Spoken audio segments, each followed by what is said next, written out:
फक्त उकडलेला बटाटा आणि काही सोप्या स्टेप्समध्ये बनलेला हा बटाटा पापड दिसायला जेवढा छान दिसतो तेवढा चवीलाही खूप भारी लागतो. घरच्याच अगदी कमी साहित्यापासून झटपट बनवून होतो आणि एकदा बनवला की वर्षभर आरामात टिकतो. एकदम कुरकुरीत आणि चविष्ट उपवासाचा बटाटा पापड आज आपण कसा बनवायचा ते बघणार आहोत. उन्हाळा सुरू झाला की आपल्या सगळ्या बायकांची एकच लगबग चालू होते, ते म्हणजे उन्हाळी वाळवणाचे पदार्थ बनवायची.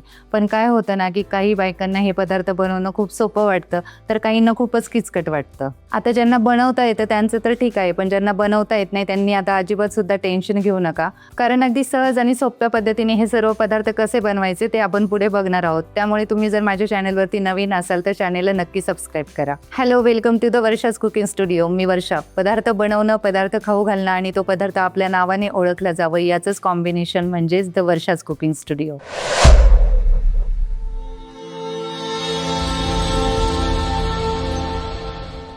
आज उन्हाळी वाळवणाच्या पदार्थांमध्ये उपवासाचे बटाट्याचे पापड अगदी सोप्या पद्धतीने कसे बनवायचे ते आपण बघणार आहोत. आता हे पापड बनवताना बरेचदा ते ताटाला चिटकून बसतात किंवा वाळल्यानंतर त्याचे तुकडे पडतात किंवा तळल्यानंतर ते कडक होतात. असं होत असेल तर त्यासाठी बटाटा कुठला वापरायचा इथपासून तर बटाट्याचा पापड तळोपर्यंतच्या सगळ्या प्रोसेस आपण स्टेप बाय स्टेप पुढे बघणार आहोत. त्यामुळे व्हिडिओ स्किप न करता शेवटपर्यंत नक्की बघा. आता हे पापड बनवण्यासाठी मी इथे 1 किलो बटाटे घेतलेत. बटाटे शक्यतो जो नवीन बाजारामध्ये येतो, शक्यतो जानेवारीपासून जो बटाटा यायला चालू होतो तोच बटाटा आपल्याला इथे घ्यायचा आहे. तो बटाटा ओळखायचा कसा, तर त्याचं साल एकदम पातळ असतं आणि ते बटाटे आकारानेही खूप मोठे असतात. आता हे बटाटे आपल्याला स्वच्छ धुवून घ्यायचे आणि कुकरमध्ये 3 शिट्ट्या मोठ्या गॅसवरती आणि 2 शिट्ट्या छोट्या गॅसवरती करून हे बटाटे आपल्याला उकडून घ्यायचे. आता आपले बटाटे थंड होत आहेत तोपर्यंत आपण यासाठीचा लागणारा मसाला बनवून घेऊया. त्यासाठी मी इथे काही लाल मिरच्या घेतल्या आहेत.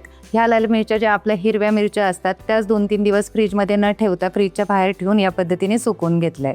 एक अद्रकचा छोटासा तुकडा आणि मीठ हे आपल्याला एकत्र करून वाटून घ्यायचे. आता आपला मसाला पण बनवून रेडी झाला आहे. आपले बटाटे थंड झालेत का ते आपण बघून घेऊयात. आता आपले बटाटे थोडेसे कोमट आहेत, तेच आपल्याला हे सोलून घ्यायचे आणि मॅश करून घ्यायचे.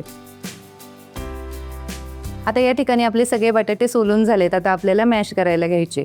पण काय होतं की पावभाजी मॅशरने किंवा किसणीने जर हे बटाटे किसले तर याच्या थोड्याफार गाठी राहतात. मग अशा वेळेला बटाट्याचा पापड ज्या वेळेस आपण उचलतो त्यावेळेला तो चिरतो. त्यासाठी आपण इथे जी पुरणाची चाळणी असते त्याच्यामध्ये हे सगळे बटाटे किसून घेणार आहे.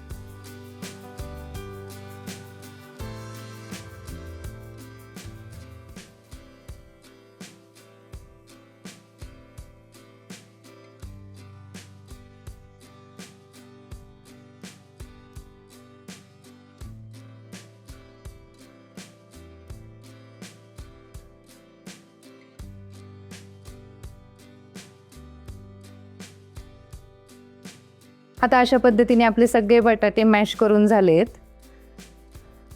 बघा, पुरणाच्या चाळणीमध्ये बारीक केल्यामुळे किती बारीक मॅश झालेत. आता हा सगळा मॅश केलेला बटाटा आपल्याला एका परातीमध्ये काढून घ्यायचा.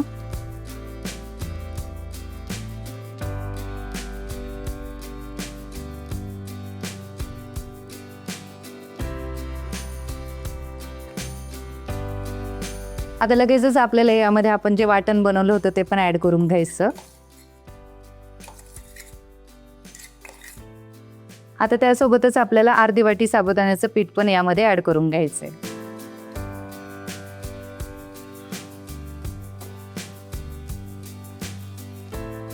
आता हे सगळं एकजीव आपल्याला चांगलं मिक्स करून घ्यायचं.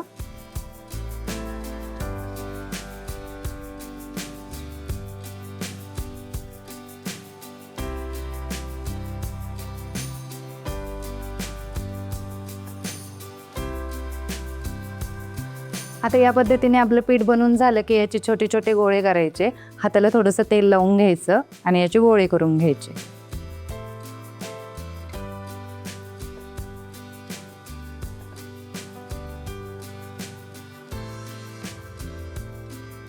आता आपले गोळे पण तयार आहेत. आता आपल्याला पापड बनवायला घ्यायचे. त्यासाठी मी इथे दुधाच्या ज्या पिशव्या येतात त्या कट करून घेतल्यात. आता ह्या पिशव्यांना आपल्याला थोडंसं तेल लावून घ्यायचं.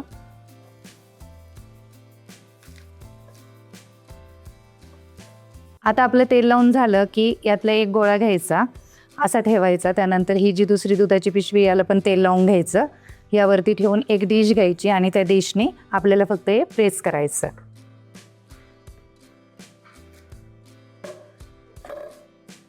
आता या पद्धतीने प्रेस करून झालं आणि तुम्हाला जर वाटलं की किनार थोडीशी जाड आहे तर तुम्ही या पद्धतीने बोटाने सुद्धा ते स्प्रेड करू शकता. आता बघा अशा पद्धतीने आपला पापड तयार आहे. आता हा पापड आपण एकदम इझी सुकायला टाकू शकतो. आता मी हे सगळे पापड साडीवरती सुकायला टाकून घेणार आहे.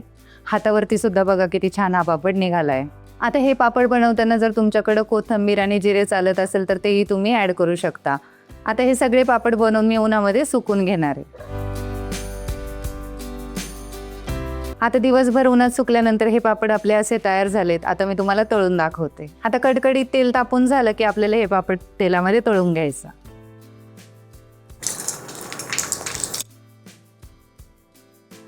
आता काही सेकंदच तेलामध्ये पापड आपल्याला तळून घ्यायचं आहे. बघा किती छान तळला गेलाय आपला पापड. अजिबात सुद्धा तेलकट दिसत नाहीये, एकदम खुसखुशीत दिसतोय. आता एक पापड तुम्हाला तोडून दाखवते. बघा किती खुसखुशीत झालाय. अजिबात सुद्धा माझा हात तेलकट झाला नाहीये. अशा पद्धतीने तुम्ही एकदा नक्की पापड करून बघा. अगदी साडीवर सुद्धा हे पापड तुम्ही वाळवले तरी अजिबात सुद्धा चिटकणार नाही आणि एकदम परफेक्ट असे तुमचे पापड बनतील.